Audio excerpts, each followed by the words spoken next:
tulizungumza hapa kuhusu unaenda online unakata tiketi alafu unaambiwa zimejaa. Ukienda kule ndani uko wewe na baridi tu mule ndani. Simu zikaita jana hatari. Sasa baadaye tutasikia hapa msemaji au afisa habari wa TRC mate Fred Bonjala akiwa anazungumza.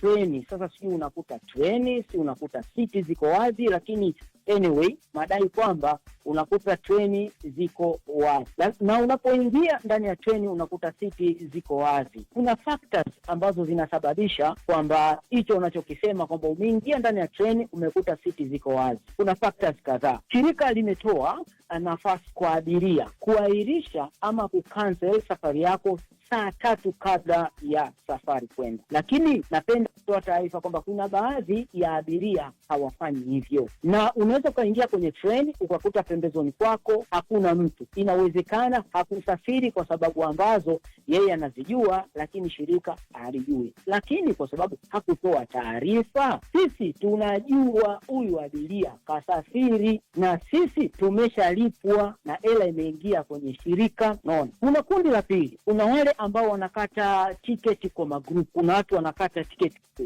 20, watu 50, watu 100, watu 150. Kuna wale ambao wanaahirisha bila kutoa taarifa. Lakini kuna wale wanaahirisha late minute. Kwa hiyo sisi zinakwenda. Ila sisi tunakuwa tumeshalipwa pesa yetu ya shirika. Hatuwezi kusafirisha, hatuwezi kupeleka treni yetu tu wakati watu wanahitaji kulipa ili wasafiri. Kwa hiyo tunakuhakikishia msikilizaji wa Power Breakfast kwamba hakuna siti inayokwenda free bila kulipiwa. Siti zote unazoona pale zimelipiwa. Kwa hiyo ni fakta ya kwanza ambayo inasababisha ionekane kwamba treni iko tupu, ni kwamba makundi yako ya watu ya idadi inayowataja ambao wanaahirisha safari kwa sababu mbalimbali. Lakini kuna hili lingine hili ambalo limedaiwa kwamba eti ukipress ukitaka kukata tiketi eti inawezekana aliyegundua kwamba huenda taarifa hazifiki TRC. So kweli ukikata tiketi kwenye mtandao ukifika mpaka hatua ya mwisho ukapewa control number, kwa yule ambaye mzoe anakata tiketi za SGR. Kuna wale ambao wanapatiwa tiketi inawezekana hata michakato yenyewe hawaielewi, lakini nazungumza na yule ambaye ana uzoefu wa kukata tiketi kwenye SGR. Inakufikisha mpaka hatua mwisho ya control number. Ikikufikisha kwenye control number kuna expire, kuna muda ku expire